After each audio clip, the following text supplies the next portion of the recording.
Welcome to the first Demand Decoded strategy session. And I suppose to get things started, we've been planning to try out this style of live event for quite a while now. Some of you that have been following Demand Decoded for some time know that we typically run LinkedIn live sessions to do, these sorts of things. But we found that we were kind of missing the engagement that you get from seeing people on a call like this, seeing, faces, having people actually come on and talk with more in-depth questions and discussions. And I suppose aside from the things that would benefit us, we actually wanted to create something that brings us marketers together to actually understand the state of the industry. So not only can you learn more about, awesome strategic and tactical things, but you can also get a wider context and feel for what's happening in the marketing community. When people ask questions and have discussion points, you can kind of put yourselves in that position and just get a feel for everything really.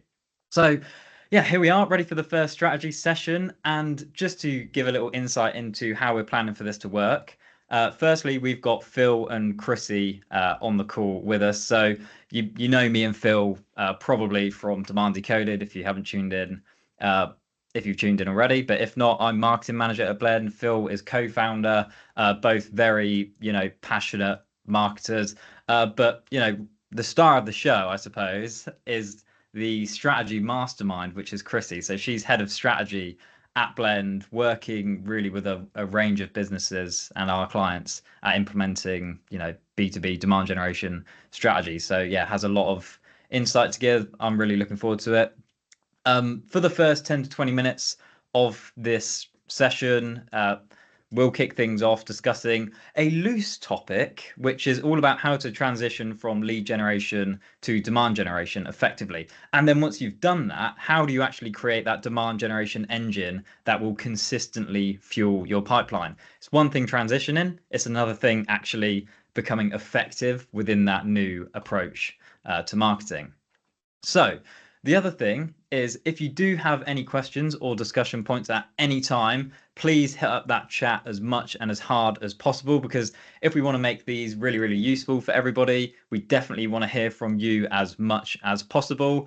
We'd love it if you would come on camera to get a good back and forth conversation going. So when you do drop anything in the chat, whether it be a question or just a discussion point, please let us know if you want to come on camera. Still, a little bit of context would be great, but we can go more in depth when you come on if you'd like. And also, it goes without saying, if you actually don't want to come on camera, that's totally cool too. If you've had a bad hair day or whatnot, we get it. I get it. So just let us know and we'll still discuss your question or point, and we can, chat in the chat.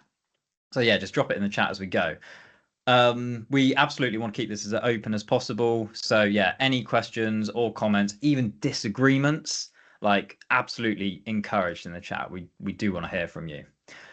Okay, so to get the ball rolling actually in the chat and to give us a feel as we go through, there's two questions that would be great for everybody to answer, which is one, what is the ultimate North Star marketing KPI that you track? And in 3 words, what is the current biggest challenge with your marketing strategy? Now, let me just pop those questions in the chat as well, like just so we've got them for reference. So there we go. They're in there now. Be great to hear those. And okay, so let's get going with the discussion. So Phil, Chrissy, obviously we hear lots of marketers are currently struggling to drive growth in that lead generation approach. They talk to us about it. They come to us, for advice. When we have these conversations, where does that discussion usually start? And I think I'm going to spotlight you guys, so then you're bigger for everyone. Yeah, fantastic. Thanks, Dan. Hi, everybody. Thank you for coming. It's wonderful to have so many of you here. We're really looking forward to discussing this topic and future topics with you. But I'll dive right in, because the sooner we get through some sort of initial thoughts, the sooner we can get to hopefully some really fascinating questions and discussions. Something that I see basically universally whenever I look at the sort of marketing operations of either clients of Blends or businesses that we're invited to look at a closer level, or just any business that we get to look under the hood of their go-to-market operations. Something that I see almost universally is marketers, marketing teams, marketing directors, marketing managers, content creators doing great work to a really high standard and working really hard for their business. The quality of the effort that's going in is in no way the problem in the majority of situations. The work they're doing, however, increasingly isn't aligned or linked to the production of real revenue-based results for the business. And it comes from a variety of factors. One is that most of the advice that we have, available to us is predominantly coming from some very slick technology and platform vendors who are really, really effective at getting in front of us and being the ones to educate us on how to market to our audience. But there isn't always the transferability of their advice in how to make the most of their platform or how to make the most of their tool set into the things that really, truly generate the pipeline and revenue for our businesses. And since 2015, 2016, I've been in a fortunate position here at Blend, a relatively small, relatively agile business, to be able to look really closely at what marketing activity and behavior produces what impact and lift and result in other parts of the business and the operation. And because of a changing external environment, changing buyer behaviors, changing economic conditions and situations, we're seeing this increased this disconnect between revenue and marketing activity, where the work that marketing teams are doing, if asked to really measure it in terms of pipeline created, revenue won, the measurement isn't possible, the link isn't there. And so the thing that needs to happen more than anything at the moment is a mindset shift within marketing to really think about what they're doing in terms of the value it creates for the business, the amount of measurable pipeline it's generated, the amount of closed won revenue that can be attributed to the work they're doing. And the way to make the mindset shift possible is to start measuring in the right ways. And so what we see being most effective in terms of powering a change of thinking within a business, whether it's at leadership level, whether it's within the marketing team, whether it's within sales or finance, is looking at pipeline really closely to understand the behavior of the buyers that actually convert into A, opportunities, and then B, into closed won revenue. And if you look at your pipeline through the lens of what journey did this buyer go on? At what point did they cease to be anonymous to us? And at what point did they disclose their information to us? And at what point did they disclose their intent to us? There's usually a really stark and clear picture painted, which is predominantly the majority of buyers for the majority of our businesses are increasingly remaining anonymous right up until the point that they are pretty confident that we're on their shortlist and pretty confident they want to talk to us about what we offer. So they'll very likely, and you can usually piece together the data to tell you this quite easily these days with the systems that most businesses are using. You'll see that the bulk of your opportunities in your pipeline and the revenue that you close is coming from buyers who were not being tracked for large parts of their journey, were not giving you measurable clicks and interactions and conversions and form submissions, and therefore were not the target of and the recipient of a lot of the very common marketing strategies that we're still to this day encouraged to optimize, lead conversion, lead generation, lead scoring, and so on. And so those things are typically not on the journey of the majority of the buyers that become revenue and pipeline. And so they're not producing growth and value for the business.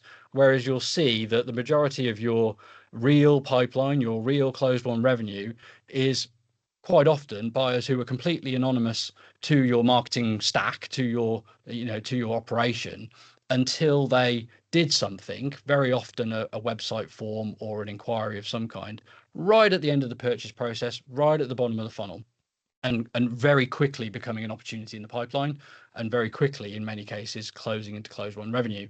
And by looking at pipeline in terms of the buyer journey prior to becoming that opportunity, prior to becoming closed won revenue, you tend to see a pretty clear picture, which is, along the lines of, we're generating a certain percentage of our pipeline from our outbound sales effort, if we have one. We're generating a certain percentage from our marketing efforts, but of the ones that are produced by our marketing efforts, the vast majority are ones that were not the recipient of our lead nurturing workflows. We're not the downloaders of our content, and they were not ones that we identified by lead scoring or other mechanisms like that. And they were anonymous up until the point of purchase.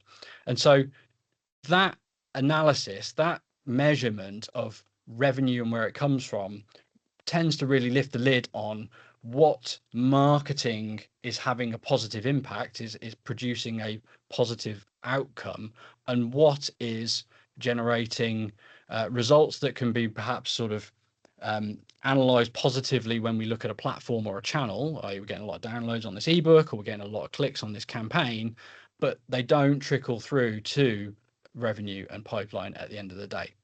And so that's a really good place to start from a measurement standpoint, like really getting close and personal with your pipeline and see where it's coming from and where it isn't, crucially.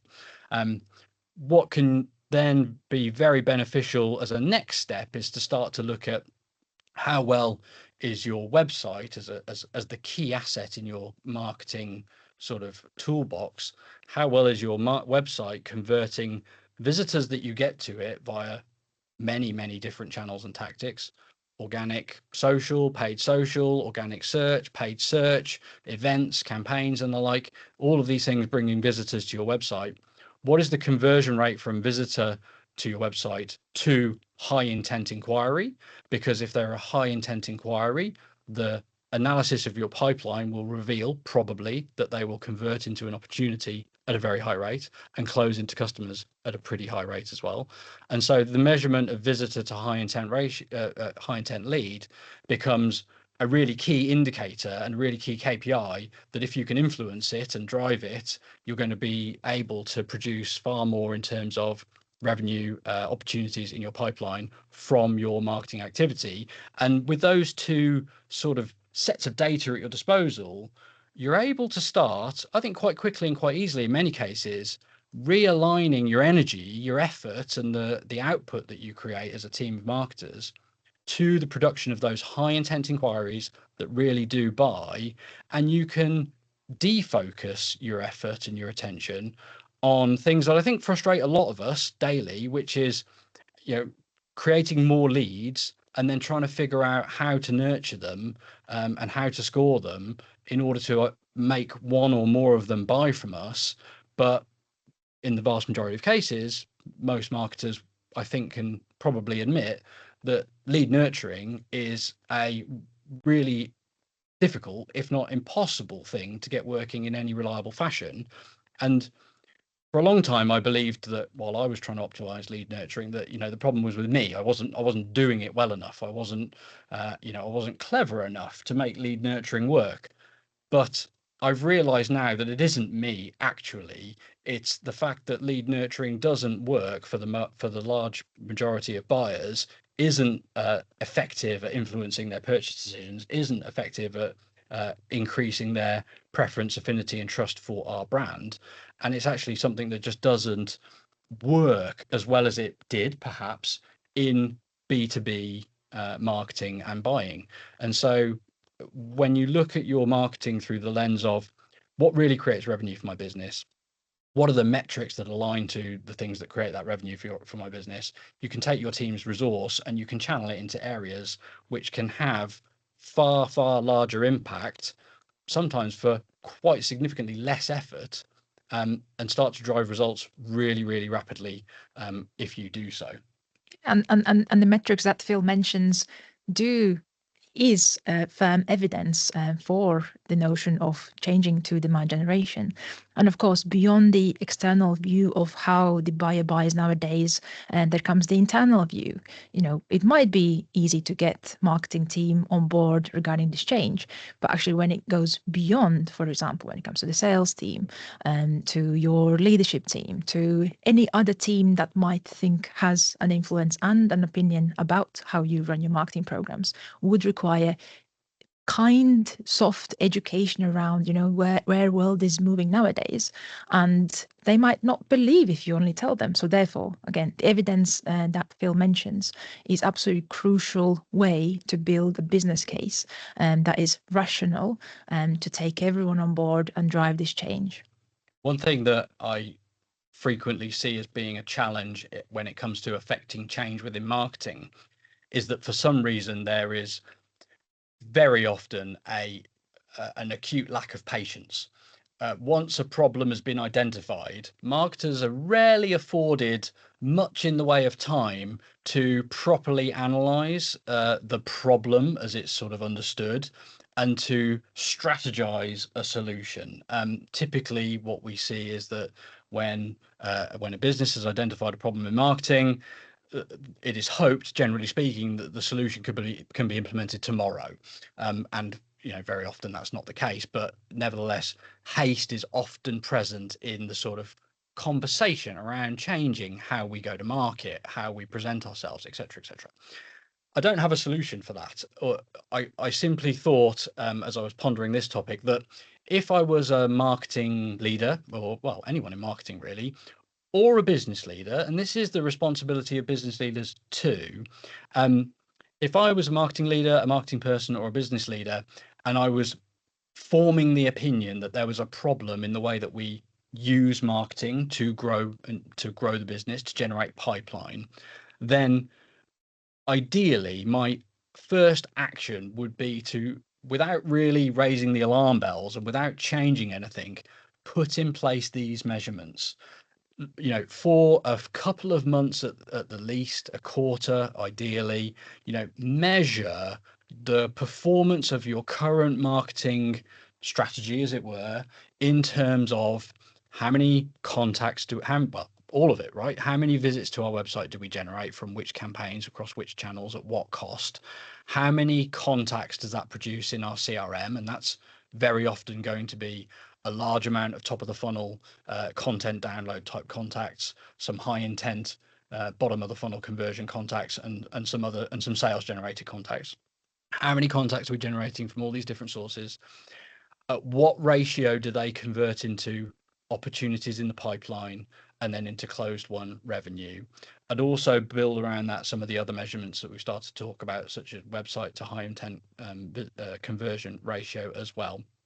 And just build that analytical data for a period of time, because without that data, it can be really hard to convince and win the hearts and minds of others in the business that we need to go on the journey of change with us, whether that's people in the sales team who I've got used to being supplied with thousands of relatively poor quality leads, but it's what they do, following up those leads, whether it's the sales team, whether it's the CEO themselves that doesn't know what the right way to change marketing is, but knows there's a problem, and whether it's our own team in terms of how we've got to guide and advise them around content creation, around SEO, around PPC.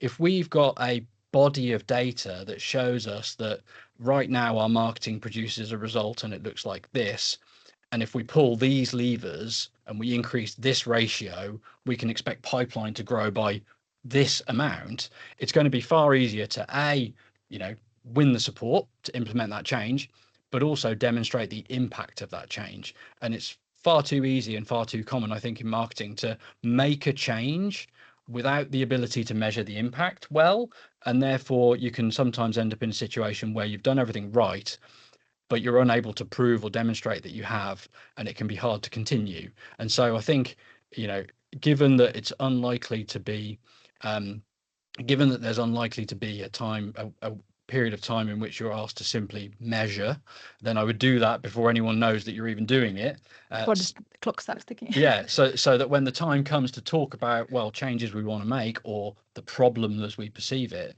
you've actually got some useful data to be able to to be able to discuss that change.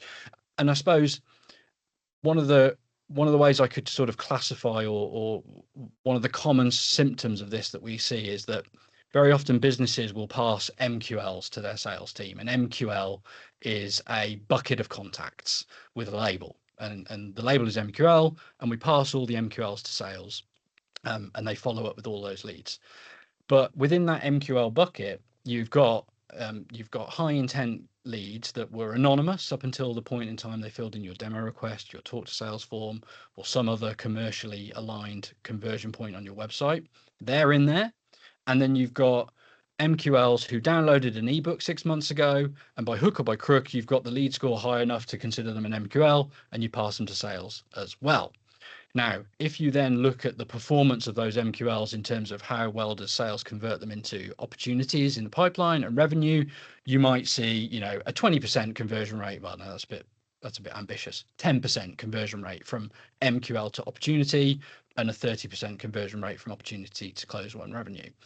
But if you separate the two cohorts that make up that MQL bucket, and you look at the performance of high intent leads into opportunities and pipeline versus your low intent leads into opportunities and pipeline, you will usually see, again, a very, very stark difference in the performance of those leads.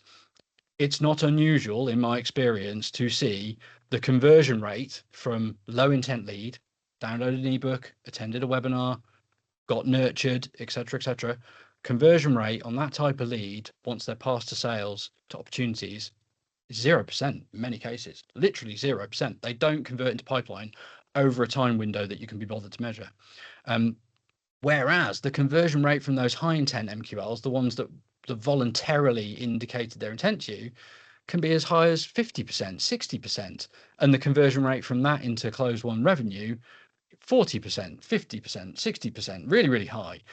And again, like, the difference couldn't be more stark, and the evidence that gives you, I think, to really change what you're trying to generate, what you're trying to produce as an output when you spend your marketing pounds or dollars, is like, it's a night and day moment, I think, for a lot of marketers. And so, yeah, building that kind of measurement as early as you can to be able to inform these decisions is probably where I would encourage people to start the process of making change possible. Yeah, now that during the transition process, you do have to become comfortable with loss, because, there will be numbers that go down. For example, the downloads who generated a lot of contacts, there will be a lack of numbers that go to the sales team. So therefore, making sure that you are comfortable with fluctuation in numbers and be more resilient in any feedback that might be coming your way from sales team, who might go, oh, but our numbers are not adding up. We are measured on how many calls we make, for example, a day. Right.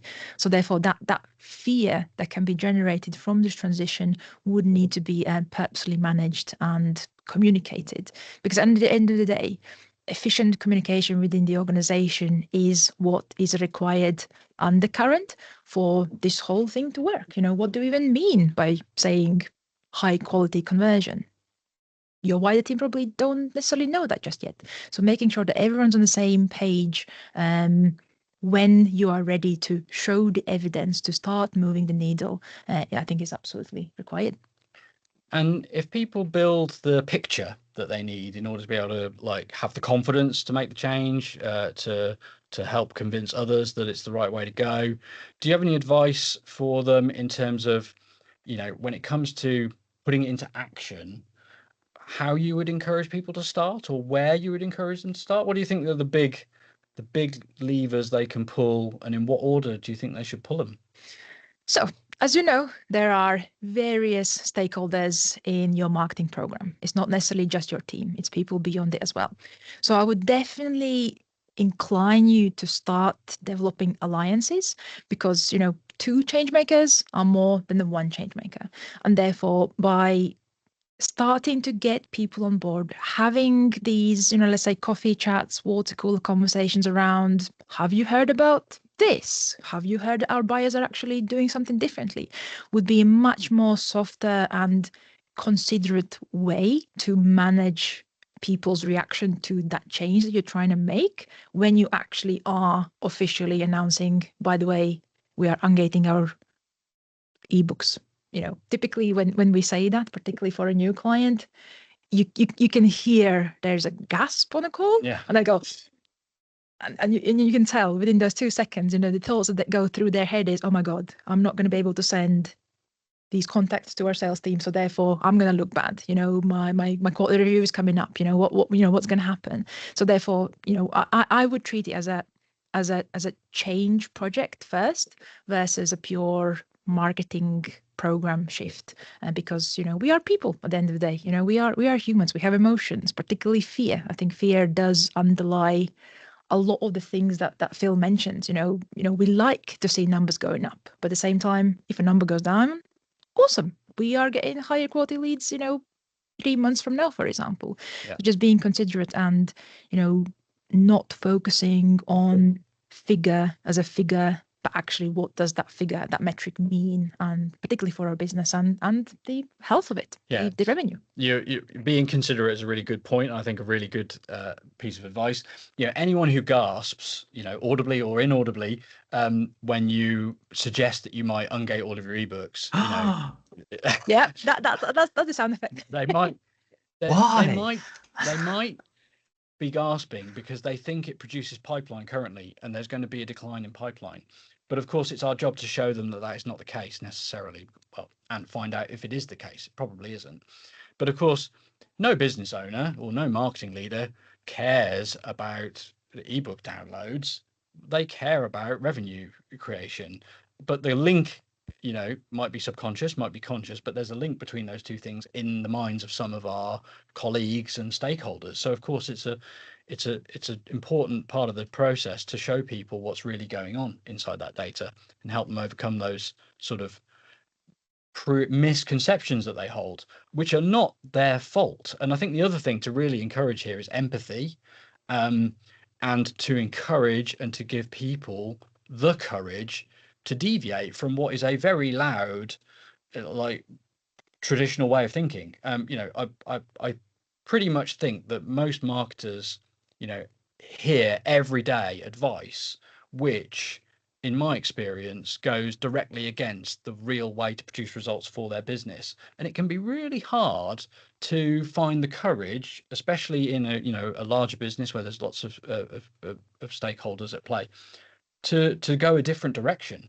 And so I think business leaders need to encourage their marketing teams to think critically about what's going on, not take everything that's written or spoken about online at face value, use their own data to scrutinize it, trust their data. If something isn't working out the way it's supposed to within your go-to-market, but you're still generating pipeline, lean into the opportunities that you see, as long as you are confident that your measurement is revealing the real behavior of buyers before they purchase from you. Lean into all those things. That's what we did. I can still remember 2015, 2016, like a lot of marketers, I was trying to optimize, trying to create the best possible content to generate as many downloads as possible so that I could nurture them and then call them and then they'd buy from me. But nobody did. And yet, meanwhile, while I was doing inbound marketing, blogging, doing SEO, creating content, generating leads, nurturing them, we were generating more buyers. But the big realization for me back then was that those buyers, those customers, those inquiries were a byproduct of everything I was doing, not the main product of everything I was doing. And we made a shift back then to try to make it so that they were the main product of what we were doing. Ungated content that could be consumed anonymously by people who were too smart, frankly, and too time poor to divulge their personal details to me in return for an ebook that was most likely, average. I like to think my ebooks were better than average, but the majority of ebooks are average. So I was like, right, let's shift everything. Let's try and move everything so that buyers become the main product of the effort, whether it's PPC, whether it's social, whether it's content, SEO, my website. Let's make buyers the main output, the main product of it. And that's worked, no doubt about it. And then I've seen the same patterns in the data without exception, every business I've looked at in terms of what they're able to do with their data once it's in their CRM, what works, what doesn't, what trends, portray themselves in those data. And so we've been able to see that a lot of the challenges we've solved, we've faced, are present in those businesses too. And I hope some of that you listening and watching see those trends in your data too, and find the ways to start correcting and adjusting how you use your effort and your energy. Yeah, it's like it's really takes courage, and we need to give each other and our teams and one another the courage to do things differently in the pursuit of our growth. Yeah. Yeah. And Dan, could we Can maybe I, hear some of the? Oh, sorry. Sorry, I was just going to say, and like maybe we should move on now past the pivot and actually talk about once you've made this pivot, because I'm sure some people actually on this call looking at the kind of things that people are measuring, like there's one here, qualified inbound leads, that's pretty much high intent leads.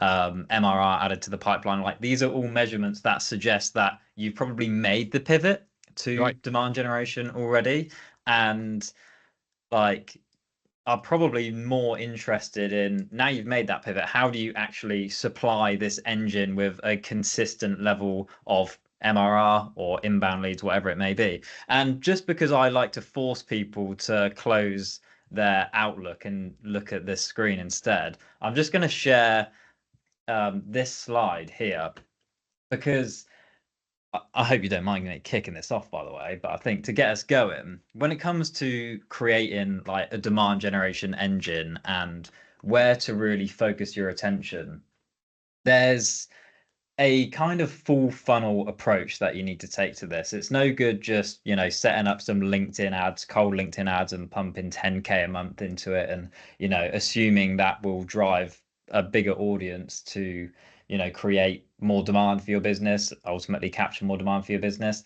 If you've made the pivot to demand gen already, like you will hopefully have access to revenue and pipeline data and understand that you need to contribute to that conversion as well. So this, what you can see on the screen in front of you, is really like a very top level approach that you can take to creating a demand generation engine. So working all the way back, I like to say, from demand conversion to demand capture to demand creation. So ultimately, how do we do the things first that are going to enable us to convert as much demand as possible, then work back and say, okay, now how do we capture more demand that we can then go on and convert once we've got that process in place? And then finally, and only once you've got those things working for you, how do you then create more demand to fuel that? So, there's things at each of these stages. So like the pipeline to revenue conversion, can we really influence that as marketers? Well, yeah, we probably can. Like, can we do a LinkedIn campaign, for example, to inactive pipeline accounts? Yes, we can. Like, and then can we measure the conversion rate on that? Yeah, hopefully. How do we increase the high intent lead to pipeline conversion rate? Like, can we streamline the flow of leads from the website into the sales process? How do we get more website visitors to convert into high intent leads? Look at, the user experience on the website, your value proposition, like the overall design and flow of the site. Then how do you get more of your unknown audience to become website visitors, SEO, retargeting, all that good stuff. And then and only then, how do you build that new audience that's going to create more demand for you? I thought that would just kick things off. What are your guys' thoughts around that? I would like to add that the value proposition is absolutely crucial throughout the whole journey that Dan showed, because it doesn't matter that, you might have fixed it, for example, for your website, but if it's unclear throughout the buyer's journey, if it kind of fizzles out, the buyer doesn't really associate a certain thing with you or a problem that you solve. It's not just the words on the website, it's everything, how your salespeople talk with the customer, how anything, events, what kind of webinars you tell about your brand, everything needs to circulate around your strong value proposition, which is clear, concise, and actually says, what do you do and what kind of problem do you solve? Because I know particularly Phil, likes very concise and straightforward messages, and I think that is amazing. Yeah, absolutely. It's a crucially important part of the process, having a clear value proposition.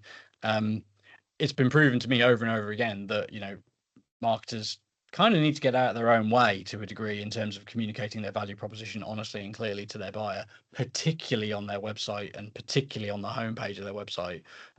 You've only got to watch the work of Pep Liar, who runs Winter, to know for certain that buyers respond best to clearly stated value propositions that identify what you do and who it's best for and what problem it solves.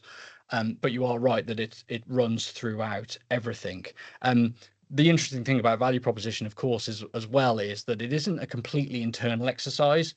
The best value propositions are ones that also resonate with an opportunity and a need that's shared by a lot of your ideal customer. So, for example, Blend has adapted its value proposition to reflect what we do, but also align with what the market thinks we do best, wants from us, and so on and so forth. So if you can find that fit, it's a proxy to product market fit, really, in the sense that if you can align the way that you convey what it is you do with the needs of a large segment of your ideal customer, then you have a very strong value proposition that can drive your website messaging, your content creation strategy. It will help inform your SEO, your keyword strategy. It will help you to execute your events, whether they're physical or online. It's a golden thread that runs through everything that you do. So yeah, getting clear and concise about value proposition, absolutely. Yeah. And to prevent you comparing against who else is trying to sell a similar solution, because we quite don't know how competitive your particular industries are, but there could be alternatives, there could be direct competitors, there could be SEO competitors who I don't know, are trying to solve exactly the same problem but with completely different products, for example. So you do have to remain cognizant of what the category for the problem that you're trying to solve is offering the market. And again, considering it from a user's perspective, if I have this problem, what kind of solutions do I have? And if your solution is one of 10, how do you actually educate that your solution is better than the 9 other alternatives, which would have completely different SEO keywords? And so not everything is around your direct bubble. But a bit of spoiler alert, that is like phase 3. Phase number 1, get the change going, get the metrics correct, and start thinking differently with the margin. And then next year, the rest can follow. Good stuff. I just want to get into some of the stuff from the chat now.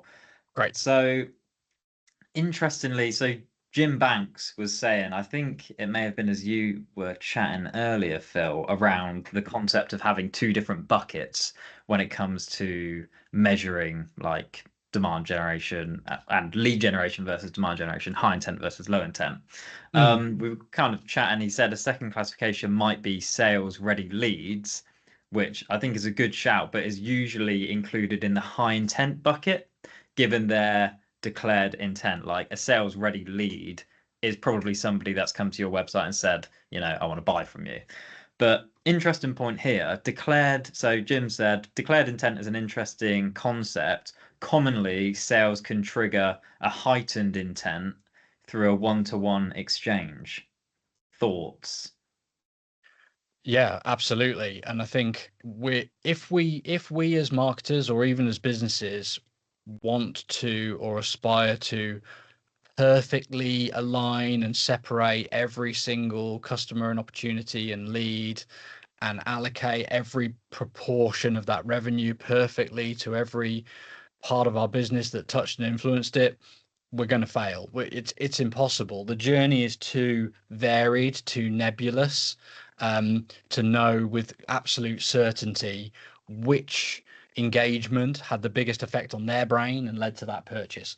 And increasingly, the view that's being recommended, not just by us, but is to try to think as one team in terms of revenue, sales and marketing together, and certainly not to try to attribute opportunities specifically and explicitly to one or other of those teams, but to, as a collective, do the things that lead to the better results overall. So you're absolutely right that sales could have a conversation with a lead that is very effective, and then what do they go and do? They come back to your website 2 weeks later and they request a demo, and you're like, well, that's a bit of a strange journey.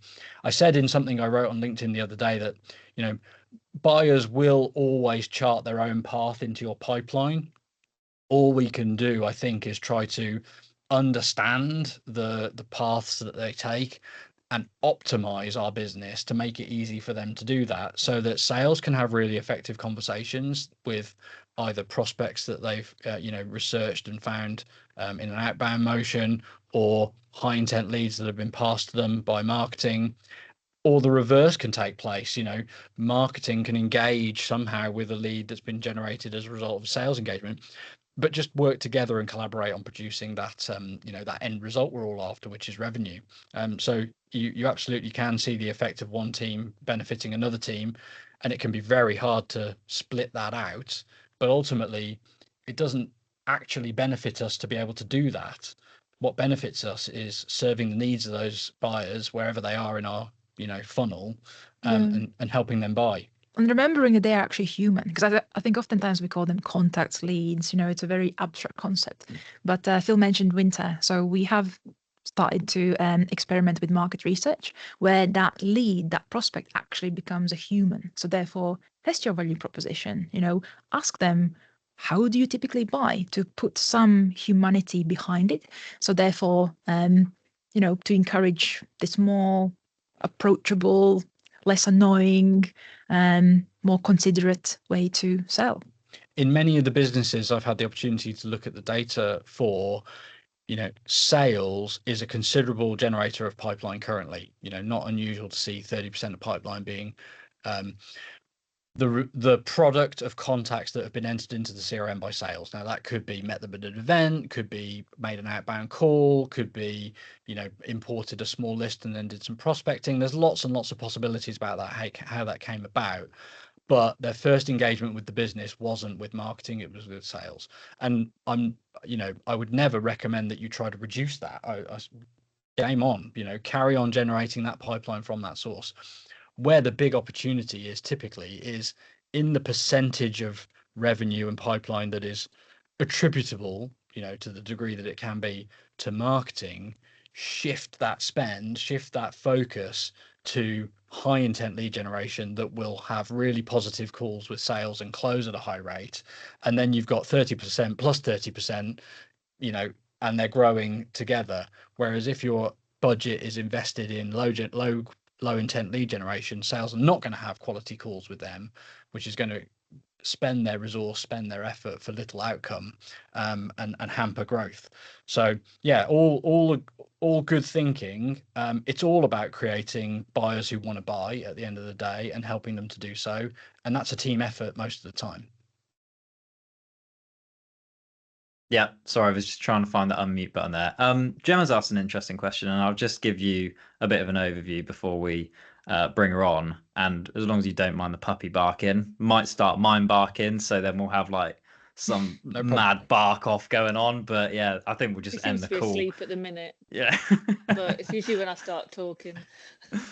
So Gemma, so this is the question. What is your view on the new buyer intent and lead scoring tools in beta? I'm assuming this might be in reference to HubSpot. And how do you think they fit into a demand gen strategy? Do you have like any more context that you want to ask on that? Yeah, they're just the new tools in HubSpot. I mean, I've been playing around a lot with the sort of the buyer intent tool in the last sort of few days and stuff. And, it's kind of bringing up other businesses and stuff that have been sort of on the periphery that are looking at your content that haven't necessarily put their hand up yet or become contacts.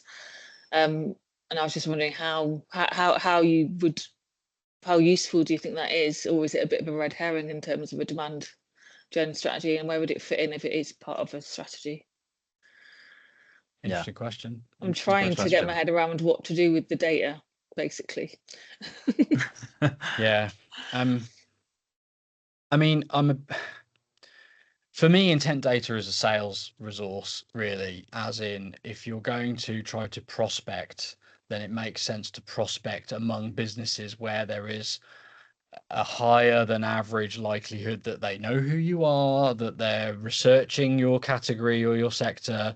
And there might be if you've got some track record of being able to turn prospecting into pipeline, which some businesses do have, not all, not this one here, me, you know, then that data can be a really good way to, you know, provide knowledge, information, and insight to that sales team.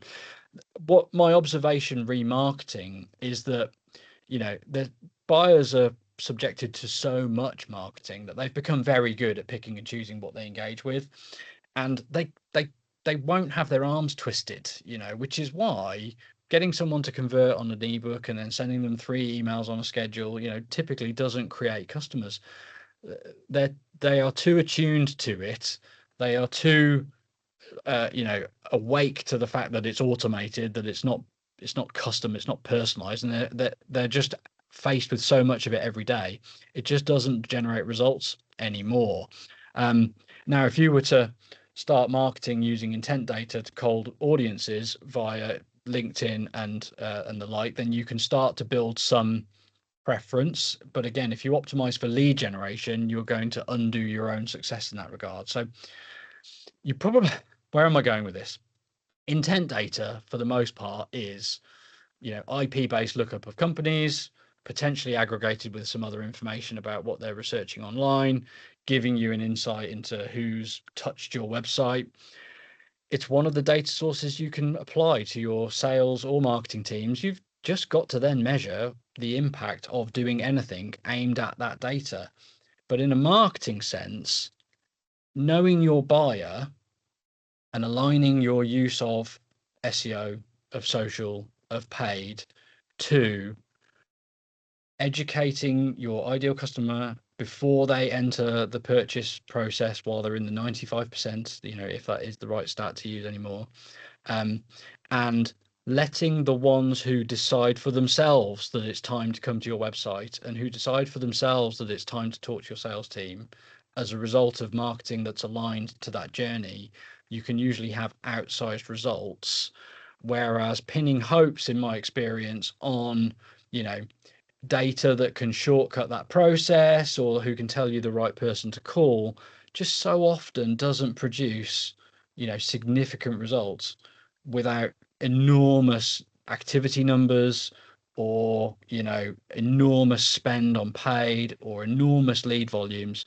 And I just think all of those things are an opportunity to sort of burn through the people that could buy from you, and potentially turn them away from you and turn them off you before they've even really considered what you offer.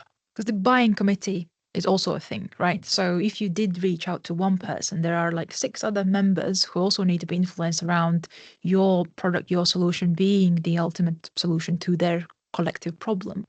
But beyond that, it probably does slightly differ industry to industry, you know, how urgent and big that problem is. What comes to mind is, for example, I don't know, if something's set on fire and you were looking for something to, I don't know, extra fire extinguishers, for example, that probably would be slightly quicker sale than, let's say, a complicated solution that requires, you know, full integration and IT teams okay to actually go for it. So that also needs to be, I think, considered, you know, how would that person respond to a direct outreach in correlation to their problem and how severe that problem is. Yeah. In conclusion, I think I've reached a conclusion in my mind anyway. Intent data is a sales tool that can maybe marginally or significantly, you'd have to test it, you know, improve the outcome of more or less cold outreach, and should be thought of as a sales asset and a sales tool. And, you know, we're not the first to, well, and can be a way potentially, if you need to offset concern around decreased lead volumes coming from a shift to demand generation marketing as opposed to lead generation marketing. Not that that should concern anyone, truthfully, given the very, very low pipeline performance of that type of lead, but concern some it might. And Alistair Corsi at Cognism did a wonderful job of helping her business pivot from lead generation to demand generation. And one of the things that they did there was outfit their sales team with good intent data, I believe, so that they had a source of leads to call and prospect that weren't ebook downloads, but could, you know, nevertheless give them what they needed in terms of volume. Marketing, demand generation marketing, I think, is about reaching your ideal customer, as many of them as possible, as early as possible, to influence, educate, and inform their views on your category, move some of them into the purchase process. And when they are in the purchase process, as a result of your work or anyone else's, be really effective at getting them onto your site through your content and converting them on your site into a possibility to sell, into an opportunity in the pipeline. And marketing can do that at scale if you're optimizing for those things and not letting yourself be distracted by, other maybe harder to measure, maybe harder to prove techniques that are, sound nice in theory, but I think we all know unlikely to work to the degree that we would hope, and therefore could be quite hard to prove the ROI of. Yeah.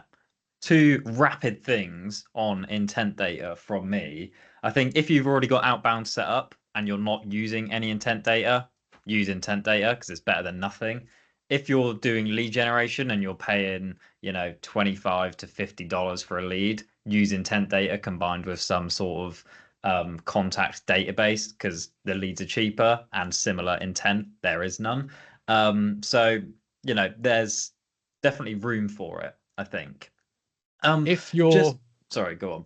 No, I was just going to say, if your marketing is effective at building affinity for your brand early and at converting people who are in market into opportunities in your pipeline, then from a marketing standpoint, you don't typically need intent data or enrichment data because your buyers do all the work for you.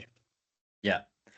Just in these last 5 minutes then, because there haven't been any other questions, but there's still some interesting things in the chat around like people's KPIs and challenges. So just like rapidly from both of you, if I call out some of these current challenges, like just in a really quick answer, how would you best go about that? Like rapid fire, basically. So if my current challenge was increasing website traffic, where would I start?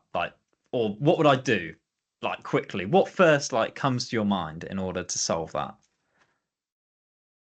I would say watch the recording where Dan showed the graphic and go to the point where the conversion rate is being optimized, and then leave it for the next month, the website traffic one. What episode is that? So you're saying increase conversion rate first, as in optimize the result of the traffic you're already getting, which I think is, a sensible place to look.